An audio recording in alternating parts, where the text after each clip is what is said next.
Being a deacon has helped me to get a little more involved in things that I feel like I should be doing in terms of sharing and giving back. I mean, it's pretty simple, especially when you've been blessed.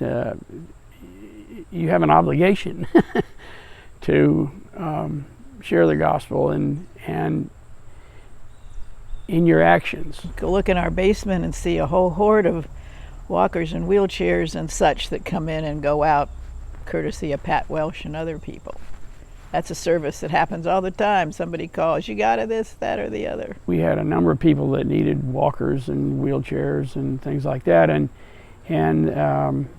when they didn't need them anymore for one reason or another, Pat asked me if I would be able to keep them here at the house, or I volunteered. I don't, it's been so long I don't even remember, but I said, sure, no problem. So, and then with cell phones, she can text me and said, you know, can I swing by and pick up a wheelchair? Mary had knee surgery and needs a bedside potty too. We have children to educate, we have people to help, we have people to feed, we have, none of that's changed. Might have to approach it differently, but all the needs are still the same.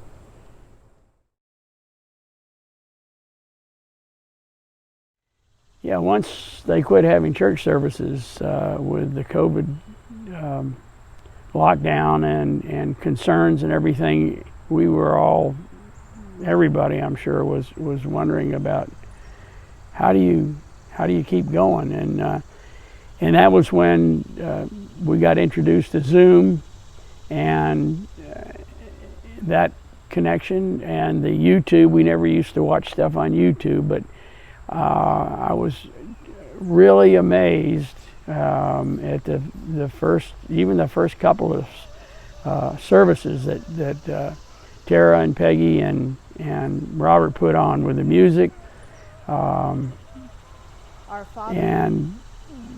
the sermon, and it was just, you sort of breathe a sigh of relief. It's going to be different, but at least we're going to see folks and get to hear the message. I bet on some fronts the church is more important now than in pre-COVID days.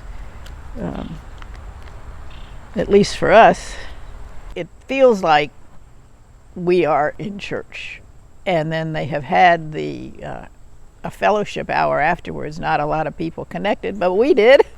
So that there's a whole nother connection. Well, it's to continue to support the mission of the church, which isn't any different than it was a year ago. Of course, we've been giving to the church as long as I can remember. I was brought up that way, and you share your blessings, and you know, that's the way you run your home. You have a certain amount of commitment, and you set money aside for the rent and for the food and things like that. But it's funny how we've slowly increased the percentage that we've given to the church over the years, and it seems like we don't miss it. It somehow it gets replenished somehow, and